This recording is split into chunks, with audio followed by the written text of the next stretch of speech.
Namaste everyone. It is my proud privilege to extend a very warm welcome to you on behalf of Honorable Dr. Debendu Majumdar, President Dental Council of India, to this webinar.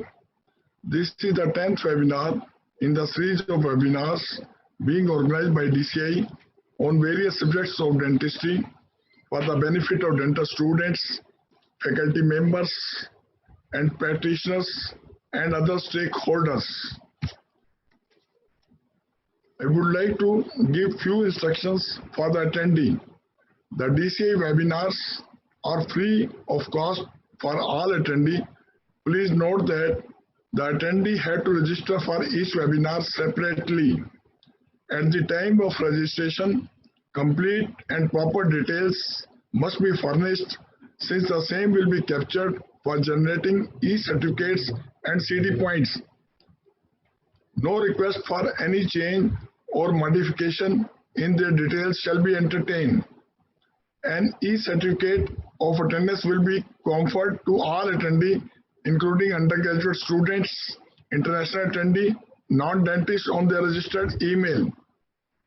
CD points will be awarded to the dentists registered with the State Dental Council or Tribunals of India. Certificates will be sent to the attendee by email within 3 days of the conclusion of each webinar. Who have attended the entire session of webinar uninterrupted, please check your junk email folder just in case a certificate email got delivered there instead of your inbox.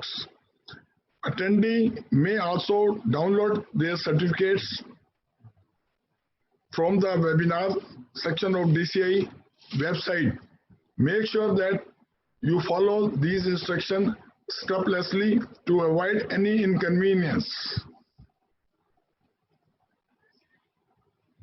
The 9th webinar was held on 30th August on the subject Dental Caries, Current Concept of Dental Caries.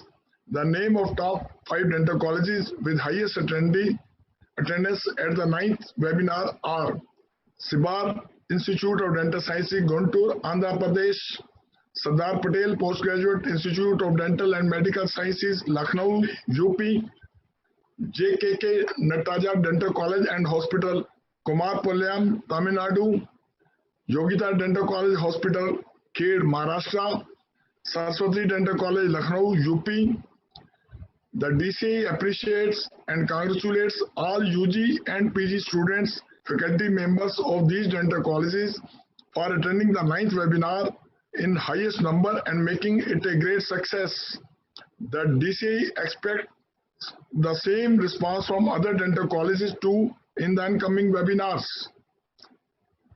Now coming to today's webinar, I am Dr. Janak Raj Sabharwal and will serve as a moderator for today's webinar, which is on the very timely and important topic, informed consent from dental surgeon's perspective. Patient has the absolute right to make choices regarding the treatment that he or she will receive. Patients have also the right to understand their status and practitioner's proposed treatment plan. With increasing awareness among the patients, the concept of informed consent is also evolving. Like any other healthcare field, sometimes unforeseen mishap may occur even after our best efforts. A written signed consent is the only evidence that can save a practitioner in a legal case. In case of mishap, it reduces the risk of dentist being sued for negligence or malpractice. It is the moral and ethical principle that informed consent of the patient is obtained before starting treatment. I have the pleasure today to introduce today's speaker, a dear friend of mine, Dr. George Paul. Dr. George Paul, a consultant and oral and maxillofacial surgeon, a faculty member of Kerala University of Health Sciences, and also honorary adjunct professor in MGR Medical University, Chennai. He has earlier served as a professor in MGR Medical University, Chennai, Rajiv Gandhi University and Health Sciences, Bangalore, and Vinayaka Mission Deemed University, Salem. Dr. Jayapal has, to his credit, 25 peer-reviewed national and international publications. He is the author and contributor of 2 books and has been the speaker at numerous national and international conferences, workshops, and seminars. He was the Honorary Secretary of Association of Oral and Maxillofacial Surgeons of India from the year 2003 to 2007 and the President of the Association during 2009. It is pleasing to note that today we have more than 20,000 participants. Over to you, dear Dr. Jayapal. Thank you very much, Dr. Janakraj Sabarwal. It indeed is a great pleasure to share this platform with you. He's a good friend of mine, as he mentioned. In fact, when I was the secretary of the Association of Oral and Maxillofacial Surgeons of India, he's held high positions. Dr. Janakraj Sabarwal has held high positions in both the association as well as in statutory bodies. He's a successful practitioner with more than 40 years of practice in Delhi. He is the director and professor of oral and maxillofacial surgery in Indraprastha Dental College. This is something that very few people know. He is the chairman for the dental division of the Bureau of Indian Standards. This is a very important organization that sets standards for dental materials as well as gadgets and devices. He is the immediate past president of the Indian Dental Association, the biggest dental association in India today. He's been a member of the Dental Council of India and an executive committee member of the Dental Council. Recently, Dr. Janakraj received a PhD from the Manav Rachna International University and and he's got a Lifetime Achievement Award by the AOMSI, which granted lifetime achievements to people who have done enormous work for the specialty. He received that in Bangalore last year. So indeed, Dr. Janak, it's a pleasure to share this platform with you. And talking about platforms, I think I need to personally thank the members of the Dental Council of India and the Executive Committee for having thought up the idea of starting these webinars, which has received enormous amount of feedback, and for the leadership of Dr. Dibyendra Majumdar, who conceived the idea, and who also happens to be a good friend of mine for the more than 10 years at least. I've had the opportunity to work with the Dental Council in drafting the Code of Ethics in 2012-2013, and his able secretary, Dr. Saha, who has been very supportive as well. I'm particularly interested in thanking 2 people, Dr. Virendra Goyal, Professor of Pedodontics, who is the coordinator for these webinars, and Mr. Mukesh, an officer of the Dental Council of India, for having made enormous amount of arrangements and kept a good communication line running between us. It's very surprising that a government organization can achieve so much.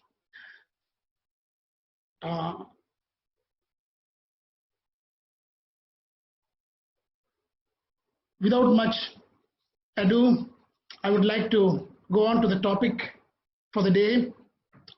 It's about the informed consent document. Now, everybody knows that the informed consent document is an extremely important document. And in 1981, when I graduated with a BDS from Trivandrum, I'd never heard about the informed consent document, and I'm sure most of you in my age group would not have heard about it at the time of graduation. In 1986, when I had done my post-graduation in maxillofacial surgery, I remember encountering the informed consent document as part of the surgical file. And even then, it was one of those stock informed consents which are not even relevant today. So I'd like to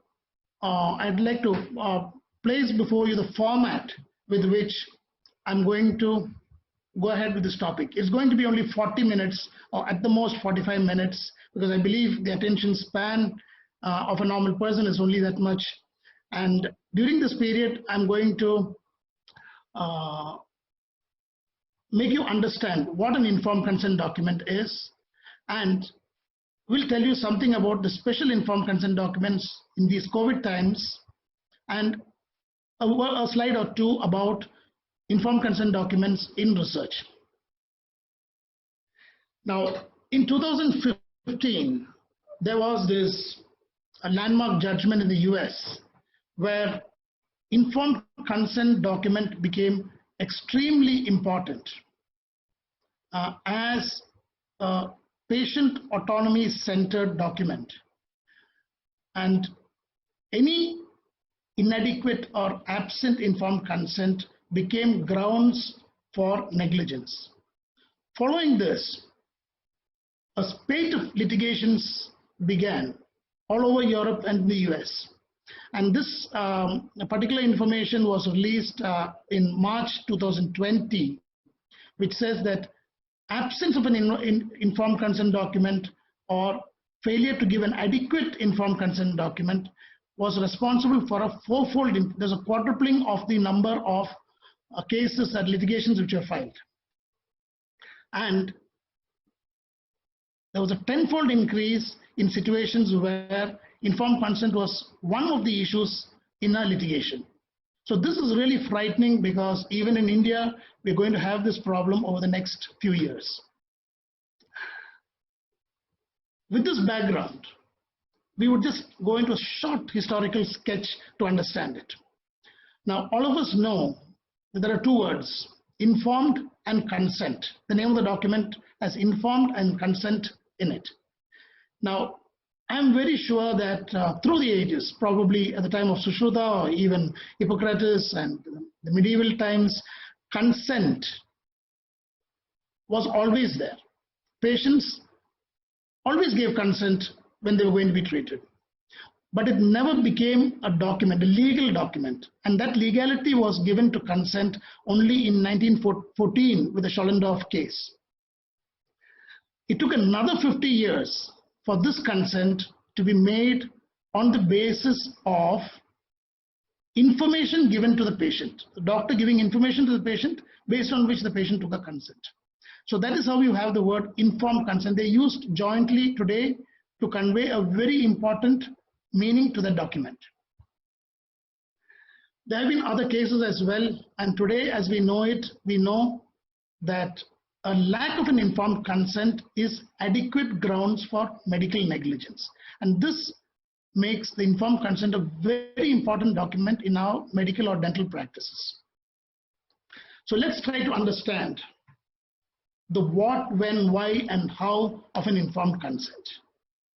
So what is an informed consent? Now, there is a definition for informed consent, which says that it's a consent given based on the explanation of all the risks and alternatives that is given by the doctor to the patient, based on which an unbiased information that is given, based on which the patient makes a consent and gives a consent.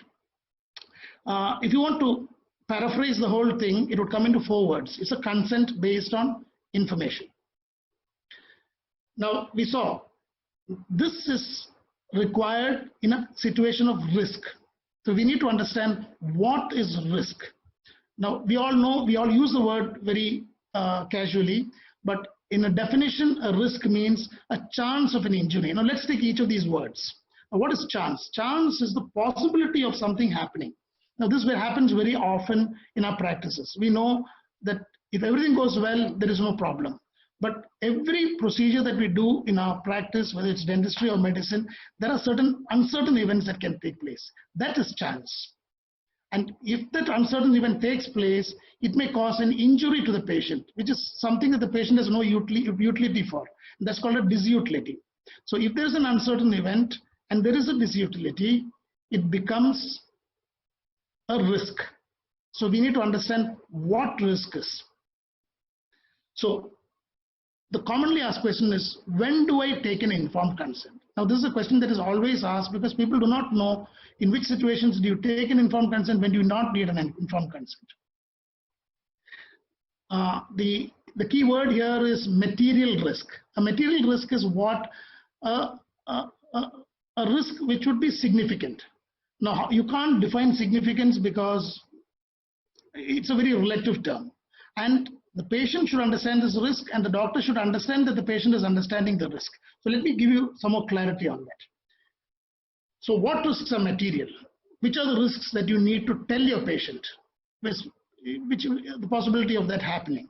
Okay, so there is this test. It's not a black and white test. It's a very great test. It's called the prudent patient test. The key word in the prudent patient test is reasonable. So if you have 100 people, 90 of them are reasonable people. 10 of them may be outliers. So this reasonable percentage of people should consider that this risk is material, that it is significant. Now that's also called the prudent patient test. Now this only in a court of law, only a judge can make this assessment. Now I'm going to give you an example. As a maxillofacial surgeon, I'll give you an example out of surgery which dentists normally do in their clinics. Let's take an impaction, for example. Now, when you tell the patient that you're going to have a surgery and you're going to remove your tooth from the bone, a reasonable patient would expect some amount of swelling and pain after the procedure is done.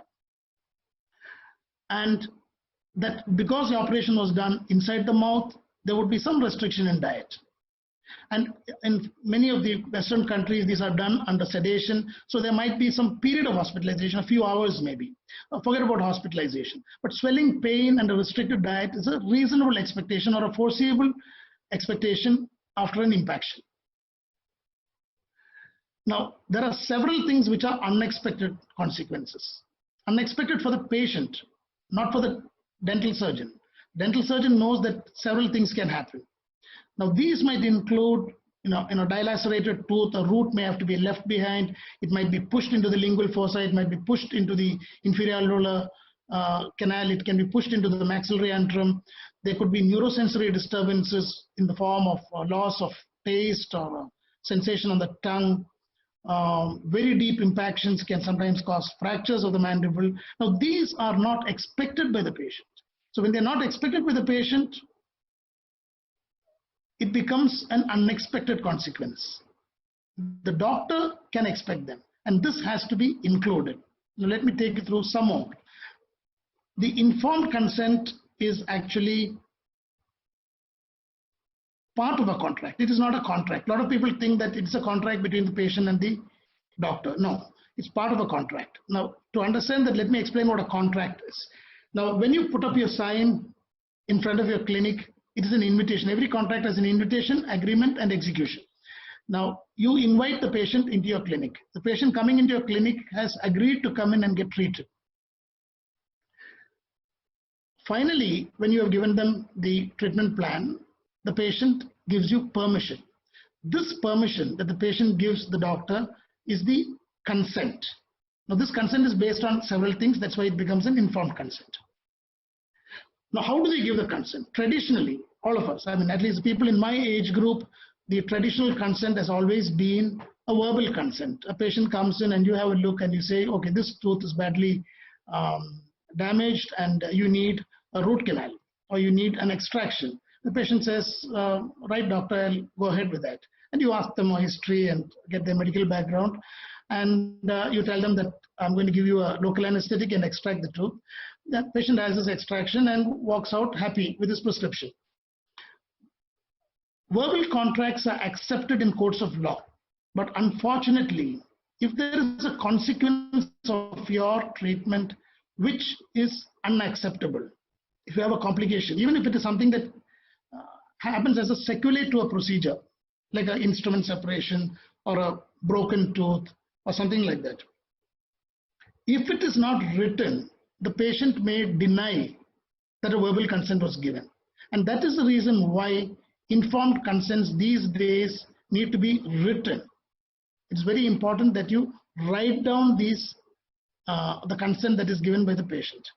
Implied, of course, is a much more loosely used word, which means that when you ask the patient to open the mouth, the patient opens the mouth, which means that they have allowed you to examine the patient. So that's an implied thing, which is doesn't have much of significance in a court of law, but the expressed consent, whether it's verbal or written, has a lot of value, in which the written is the most important. I'm going to basically focus on that. So a lot of people ask me, why do we have this informed consent business? We were practicing, doctors and patients, very happily all these days. There was a good doctor-patient relationship. So why do we have this now? So there are legal and ethical reasons. And as we saw, there have been landmark judgments in several courts which have made it legal, a legal requirement today. So what is a legal requirement? It's a very, very simple legal requirement.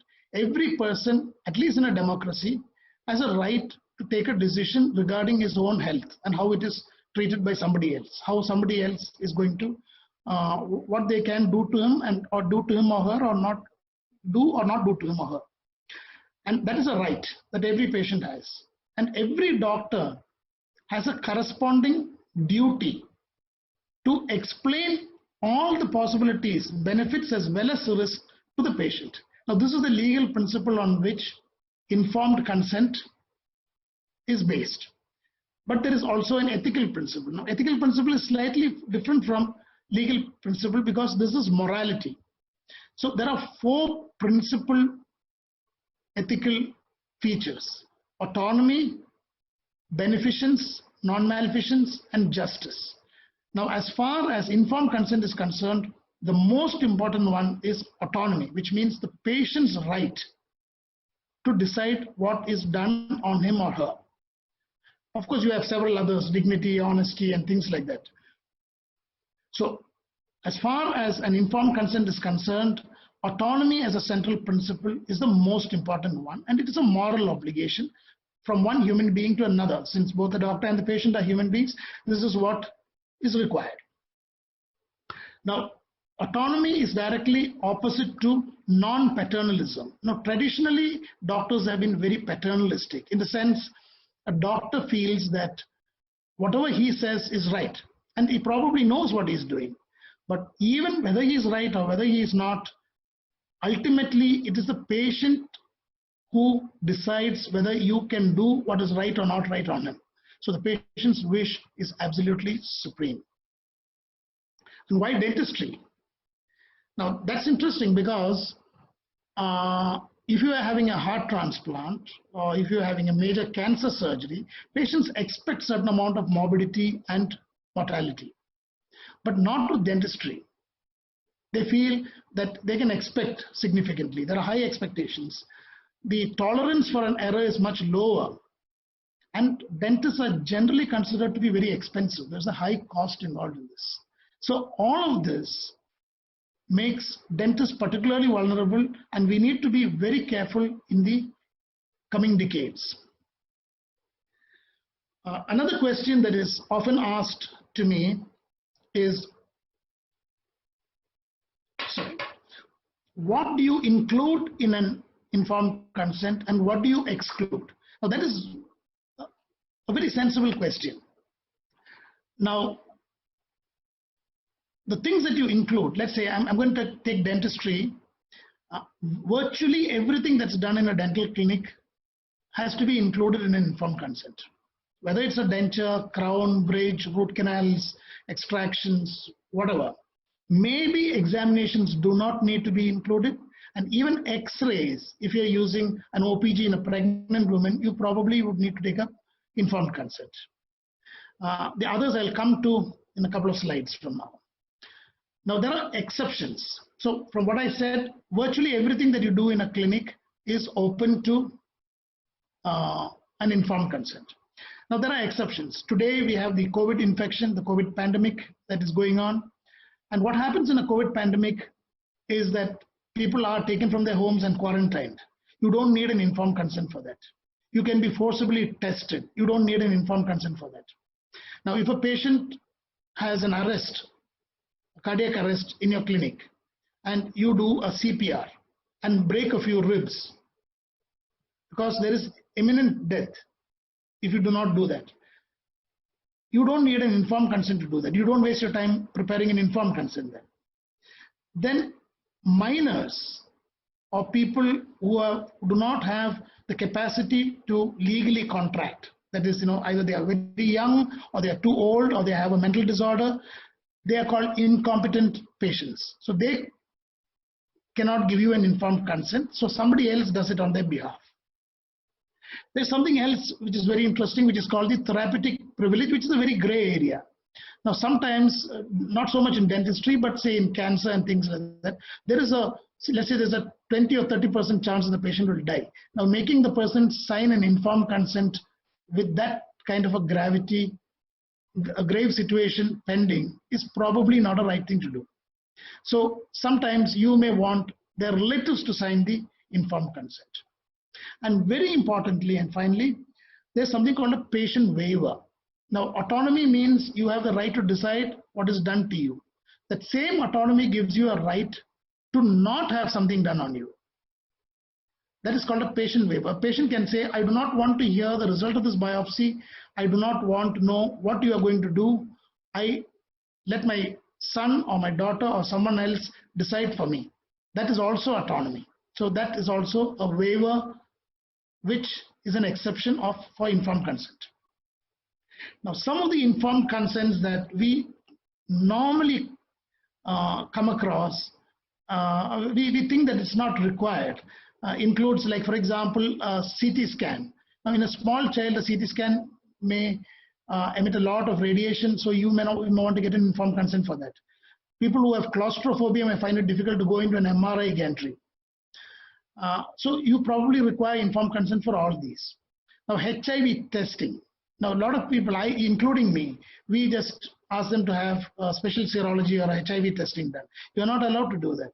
You need to have an informed consent. There has to be a pre-test counseling and a post-test counseling before you give them the report. This is something that most people do not know about. Transfusion, blood transfusion, we think of it as an emergency, then that we can do it. But there are some religious sects which do not accept transfusions. Like, for example, the Jehovah's Witness. They do not accept transfusion. So you always have to get an informed consent before you transfuse blood or any blood products or even an organ transplant. Now, prescriptions in dentistry usually do not come under the scrutiny of an informed consent, but if you are prescribing something which is potentially dangerous, you may require informed consent even there. I've had an experience of actually prescribing carbamazepine for someone with trigeminal neuralgia, and the patient had a Stevens-Johnson syndrome and came back and said, why didn't you tell me that this drug could possibly give me this side effect? Of course, it didn't come to much. We explained that it's very rare and things like that. But if you are prescribing a drug which has potential harmful effects, you may even require an informed consent for a prescription. Now, most of us think that if we have an informed consent, then we are safe. Not really, because some informed consents are invalid in law. One of them is if you force somebody to sign an informed consent by threatening them. And if they can prove that they were threatened to sign it, it would become invalid. It becomes a human rights violation. If you are in a position, a higher position, let's say you're the employer and you tell your employee, you have to sign on this informed consent before I do it. And he may sign it and later say, I signed it because my boss told me to sign it. It is invalid. And then generalizations. In the old days, we had very general informed consents, which had the doctor can do anything to me. It may cause death. I accept all the complications, irrespective of whatever happens. I have complete trust in this doctor. That kind of generalizations and ambiguities are not accepted today as a valid informed consent. Now, in defense for the doctor, now one of the things that happens is that there is something called a subjective dissatisfaction, especially in aesthetic procedures like, say, dentures or a crown and bridge. And you tell the patient, we will give you a good, nice crown and bridge which will have good aesthetics. Now, what you mean by aesthetics is your perception of aesthetics. Now, the patient may not be happy with the aesthetics. although it fulfills all the standard requirements.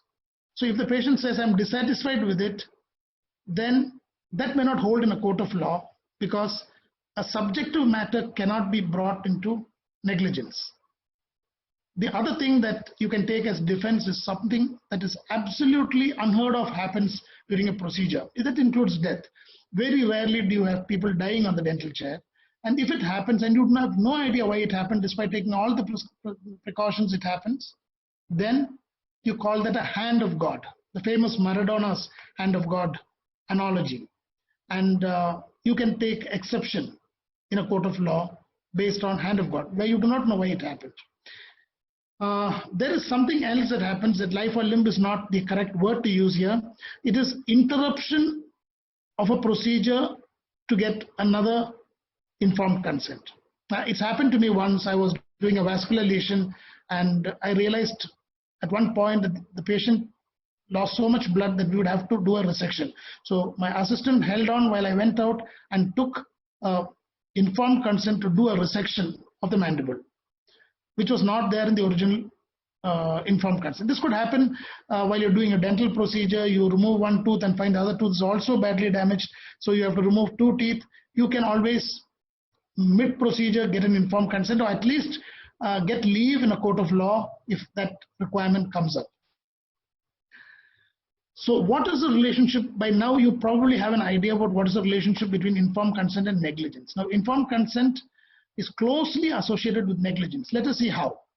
Now let's take the second one first. There are certain things that would happen as part of a procedure. For example, I'm again going to take an impaction as an example. Now, while doing an impaction, suppose 5 to 8% of people have hypostasia or paresthesia, a neurosensory disturbance. Everybody knows that. And despite taking all the precautions, suppose a patient develops paresthesia. Now, if you have an informed consent, then you can escape saying that the patient was informed that there is a possibility that it could happen. But if you have not taken an informed consent, it becomes grounds for negligence. But a lot of people think if you have an informed consent, that itself is a defense against negligence. No. Even if you have obtained an informed consent, and if you do a negligent act, particularly a grossly negligent act, you would still be held responsible for negligence. And if you are held responsible for negligence, the legal remedy for it is damages or criminal action or whatever it is. It is beyond the scope of this particular lecture, so it will be treated as a negligent act.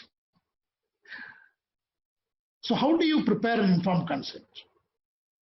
So there are some benchmark identification requirements in an informed consent. Like for example, the name of your clinic, the name of the patient, age, sex. You can even put in your Aadhaar card into the as a benchmark requirement. And then this is slightly wrong. It's not customized recitation. It is a non-customized recitation. That is a stock recitation saying that all kind of things, general things that would happen, that the doctor will examine you, he will do his best, he will try to save your tooth or whatever it is.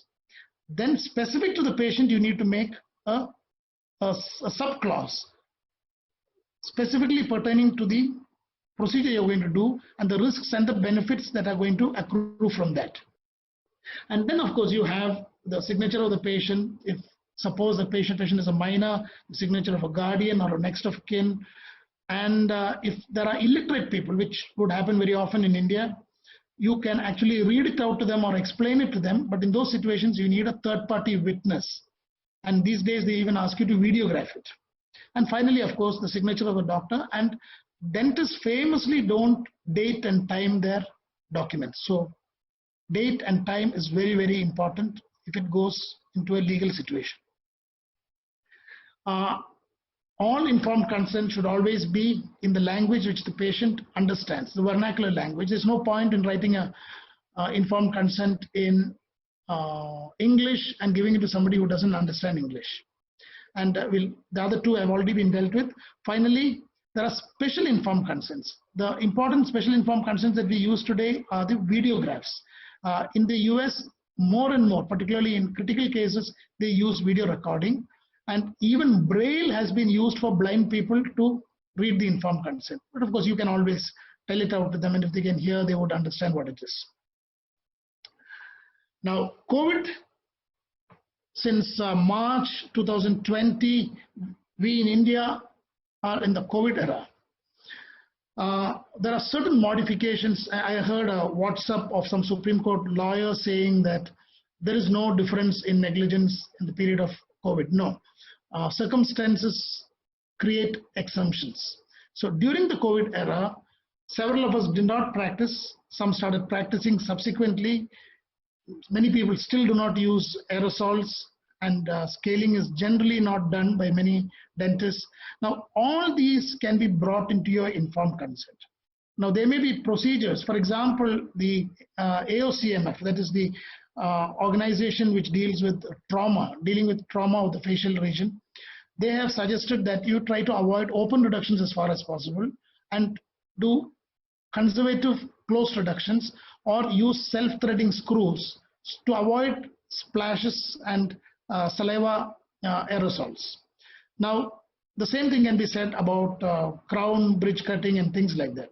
Now, if for some reason a patient says that I was not given proper treatment during this period, you can always raise the issue of a special informed consent being used to avoid that from happening. And there is also a patient safety disclaimer, where you get a disclaimer from the patient saying that he has not tested positive or is not currently suffering from COVID. And the doctor should also give a disclaimer saying that he or she is not suffering from or has been tested for COVID-19. And if you are planning to have any kind of an alternate management, it needs to be clearly enunciated in a separate box and explain to the patient that you're going to change your line of treatment in view of the COVID situation. This is not an informed consent document, but this is a contract which I thought I'd just touch upon. It deals with a contract between the doctor and his staff.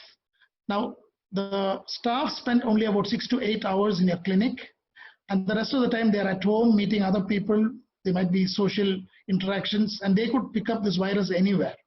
And they should not come back and blame you. It has happened in several situations. They have blamed hospitals and even dental clinics that they picked up the virus from the dental setup. So you need to have a disclaimer absolving you of having caused infection if you own the clinic, in the clinic environment, and also absolving you of any financial responsibility for the same. It is a good thing to do, but always remember you have a moral obligation to insure the staff. There are plenty of COVID insurance available, so insure the staff and you can absolve responsibility. Finally, a few slides on informed consent in research. Now, if you look at the historical origins, in the 18th century, 1700s, and before that, there was absolutely no ethics involved in research and absolutely no informed consent. To give you the classic example of Edward Jenner. Edward Jenner called a young boy near his house called Phipps and said, show me your hand, and took, before that he had observed that people in the farming community were closely associated with cows and who had cowpox did not get chickenpox. So based upon this assumption, he took some cowpox material from a blister and injected it into this boy Phipps and made him suffer from cowpox, which is a very mild infection. Subsequently, when the smallpox epidemic was happened in his town, he took a little material from a smallpox victim's blister and injected it into the boy to see if he'll develop smallpox. And he didn't develop smallpox. So his hypothesis that cowpox would prevent people from having chickenpox formed the basis of vaccinations today. It has saved millions of lives. It also saved the life of Phipps. But there was no ethical standard, no informed consent. It was done on a young boy. That was the standard of informed consent those days. Phipps eventually grew up, got married, had 2 children, and even attended the funeral of Edward Jenner. But this will not happen today. So historically, what happened? The same thing happened with Louis Pasteur. He was not even a doctor, in fact. So in the 19th century, they slowly started thinking that patients deserve some kind of sympathy. So the doctors among themselves would discuss whether it was safe enough for the patient. But they never thought about asking the subject, the patient himself, if they wanted to try something new on some patient. About 30 years later, the Beaumont paper came out, which actually said that you have to get a consent, not an informed consent, a consent from the patient before you try out any new drug. Now, these are the reasons why even the COVID-19 vaccination is getting delayed so much, because you have to go through a very elaborate process in having these vaccines out. Of course, they are cutting short. I think the Russian vaccine is cutting some corners, trying to get there. There have been several other legislations, but principally you will notice that most of them started in the 20th century, mid-20th century, after the Second World War. And we have Indian legislations as well, which give the framework within which you take an informed consent. Now, the typical example of how informed consents were not used is of Joseph Mengele. You probably have heard of him. He was called the death doctor of Auschwitz. And he was responsible for some extremely brutal experiments on human beings, Jews who were experimented with and killed in the name of medical science. And as a result of this, and in fact, I have been to Auschwitz, and it's a humbling and a terrible feeling to be there, to know that millions of people were killed in this place, and part of them were medical experiments done on Jews. It is not only the Germans, but even as late as 1972, the Tuskegee syphilis trials among blacks. You would notice that all these trials are done for poor people, marginalized people, African Americans, tribals, and Dalits, and there's been a lot of incidents of this kind of research work being done on people. And even as late as 1972 in the US, people who had syphilis were not given treatment to see what would happen to them eventually. So there was absolutely no concept of consent. Of course, this resulted in the Kefauver amendments, which probably gave birth to very, very strict principles in research. And in the Indian scenario, you have the ICMR today, which has laid down, some of these slides are superfluous, so I'm just going to go through them fast because they're not really very important. The CECHR, which is another body, laid down the guidelines for research and informed consent significantly. And there was also a bill introduced in 2006, which among other things laid down what are the things that need to be introduced in an informed consent for research. So in conclusion, I would say that informed consent is an extremely important document. You need to understand what it is, when to use it, the rationale for informed consents, and how to make an informed consent. You get plenty of templates on the internet. And if you expect a complication, then do not do the procedure without obtaining an informed consent. And you can make special informed consents for COVID times, contrary to what some of the lawyers have said. And informed consent for research is the same as the informed consent for clinical work, except that the criteria are much more stringent because you're doing it on normal subjects very often. Sometimes you do it on diseased people as well. So thank you very much. If you have any questions, you can direct them and I would be happy to answer.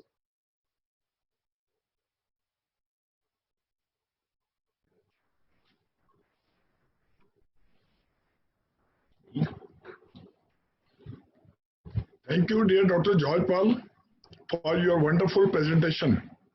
I am sure that this will add to the knowledge of participants and will induce greater confidence in them.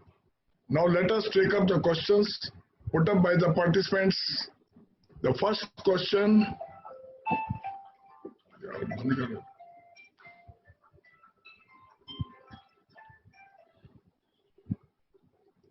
is informed consent necessary for every procedure in dentistry? Yeah, I think I answered that question. It was part of the presentation. Virtually everything, probably not for examinations, probably not for intraoral periapical x-rays, but particularly if you expect a complication, I think you do need to have an informed consent. It's becoming more and more necessary because there are a lot of litigation. So yes, almost all procedures. If the informed consent is in another language, will the meaning change during translation? Yeah, that's a good question, because I said you need to use the vernacular language, and very often you have these standard informed consents on the internet which are in English or in some particular language. Now, when you want to translate them into a language which is your patient's language, and prepare a templated informed consent, you need to test it for accuracy. And the way of testing for accuracy is to translate it, let's say, from English to Hindi, and then you need to back translate from Hindi back to English, and then look at the first English document and the retranslated document back into English, and see if there is a difference in meaning between the two documents. So if there's no difference, then it can be accepted. That's how you need to actually validate translations in informed consent. Yes, you need to translate them into the language that your patient knows. Yes. Okay. If a child does not want treatment, can he or she be forced to have it by parents who have signed the informed consent on behalf of the child? Yeah. That's a very interesting question, because yes, the parent or the guardian is the person legally responsible for treatment. But look at a situation like this. Suppose you have a 14-year-old child who needs braces, and the child says, I don't want braces, I'm happy with my crooked teeth. And the parent says, no, you have to have braces. Can you actually force the child to sit on the chair and have braces? In fact, the child can sue you. There is a movie called My Sister's Keeper. If you see that, a 14-year-old child actually sues the parents for forcing the child to donate blood to a sister. So there is something called child rights, and even rights of the unborn child. So when these are taken up, maybe not by the child, but somebody on behalf of the child can actually exercise this legal right. So although in theory a child cannot legally contract, a parent cannot force a child to do something, especially if the child is slightly older. A child which doesn't know anything, perhaps you can do something which is an emergency. But you need to be very careful. You're treading extremely dangerous areas when you deal with it. Okay. In case of combined procedure by two different specialists, do we require to inform consent separately? Yes, it happens sometimes. Pulpo-periodontal treatment, you have a periodontist and endodontist doing treatment. Each of them have separate risks in their procedures. I think you need two informed consents in those situations, or one informed consent that incorporates both of them. But in the surgical field, I can tell you that when you take a patient up for surgery, there's an anesthetist involved, there's an orthodontist involved, there's a surgeon involved for orthodontic surgery, for example. You need to have a separate informed consent for each of these three people. And in routine surgery, if there's an anesthetist and surgeon involved, we take separate informed consents. Yes, you need two separate informed consents, because the risks are different and the risks are dealt with differently. And until recently, you had this common informed consent where the anesthetist, surgeon, everybody signs on the same piece of paper. That will not hold good anymore. Okay. Another question.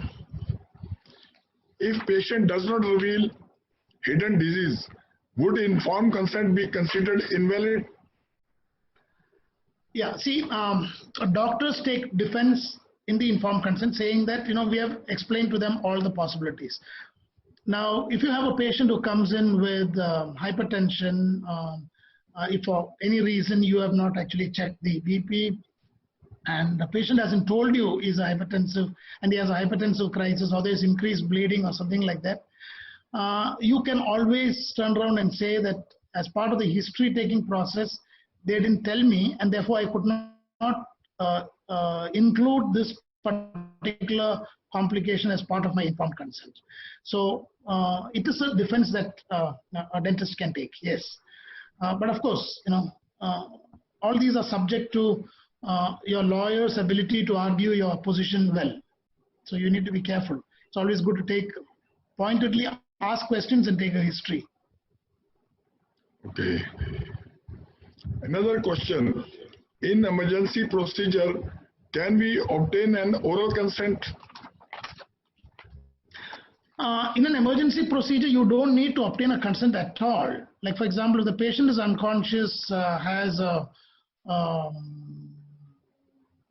cerebral bleed, and the neurosurgeon wants to operate immediately to rescue that patient, and there is no relative or anybody nearby, they can do it. It is called the there is a biblical thing, the Good Samaritan law in the US. So you can actually go ahead and do a procedure without getting a consent. It's like one of the exceptions that we talked about. In a dental scenario, if a patient has a cardiac arrest, you can do a CPR. You don't need an informed consent to do a CPR. So even if you might break a few ribs, it would be exempted, yes. Okay. So next question. What is valid consent in our profession? I'm sorry? What is valid consent in our profession? A valid consent is a valid consent. An informed consent where you have explained all the risks and all the benefits and all the possibilities, including the possibility of no treatment, is a valid consent. I think it summarizes the whole talk, if you ask me. Yeah. Okay. What are the principles of informed consent? I think those were explained, isn't it? You need, if there is a procedure to be done, you need to get a consent from the patient, and that consent should be based on the risks that are there inherent in that procedure, and what can be done if those risks happen, and if there is an option of no treatment again, which this basic principle is consent based on information. I mean, in 4 words, consent based on information. Okay. Next question. What does the consent form mean? There's no such thing as a consent form. It's an informed consent. Informed consent only. Okay. So it means exactly that. Consent based on information. Yes. So, thank you. We have received quite a large number of questions, but unfortunately the time does not permit us to take up all these questions in this session. So let us take one last question. Incidentally, this is my question, dear George. Yeah. If someone refuses to sign the consent, what needs to be done? Well, you can refuse treatment. You can say that I will operate on you or do a procedure on you only if you consent. By saying that I will not sign a consent form, it means the patient is not consenting, and if the patient is not consenting, you obviously can't do the procedure. So there is no question of that happening. So if you say I don't want to sign any paper, it says this is the protocol that we follow in our office, and so you have to sign it if you want me to do the procedure. Is there any other option? No other option. The verbal consent, if you want to take the risk, because a person who doesn't want to sign on a paper is probably the person who's going to go to court. So I think you should be doubly careful and even more vigilant about those people, isn't it? Okay. We have come to the end of this session. Thank you very much, dear Dr. George Pal, for an extremely informative and very useful lecture. By listening to the excellent presentation, I am sure that we have gained a deeper understanding of the vital and essential aspects that will greatly benefit us.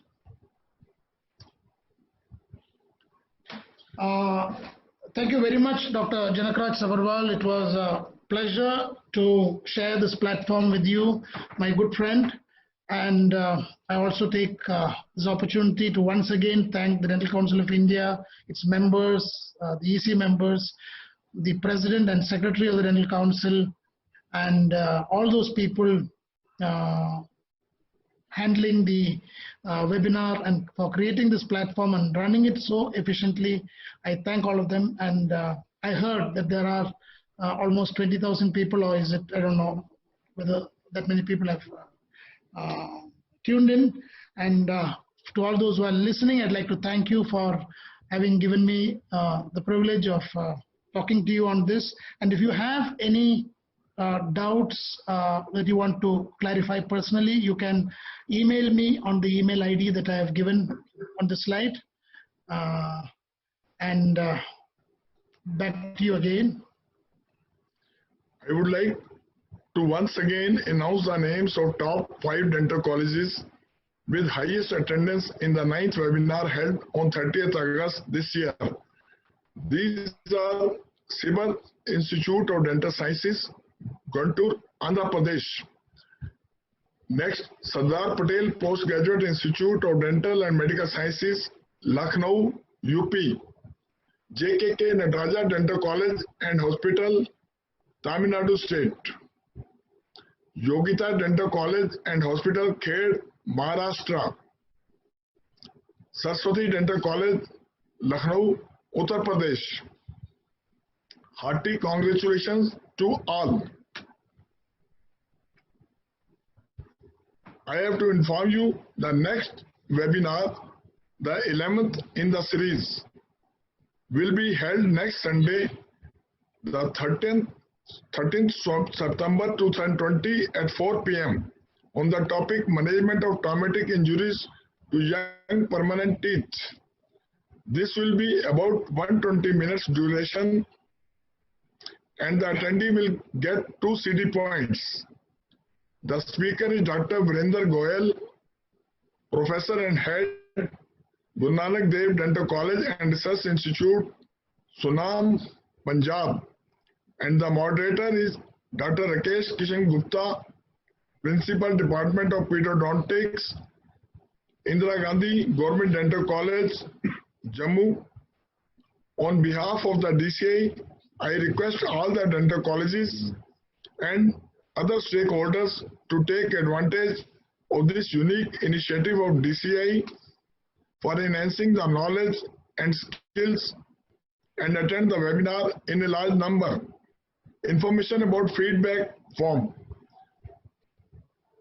You all can watch all previous webinars, and all eligible attendees can download certificates of attendance by visiting Dental Council of India website.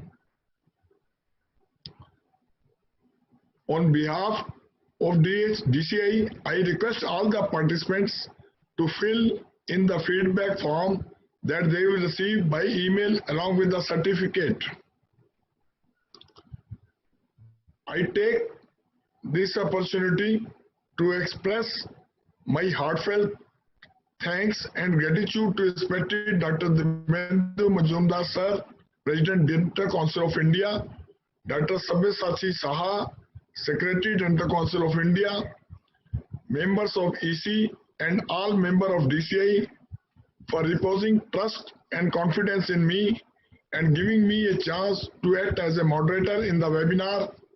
The great initiative taken by the DCI under the dynamic leadership of Dr. Majumdar Sir is highly laudable and needs to be commended by the entire dental fraternity. I also congratulate and compliment the staff of DCI, especially Dr. Mr. Mukesh, for their hard work in making the grand success. Special thanks to Dr. Virender Goyal and the entire technical team who have done a great job in organizing this webinar. Thank you to all the participants and to everyone involved in planning and holding this event. Thank you very much once again. Wish you all a blessed day. Jai Hind, Jai DCI.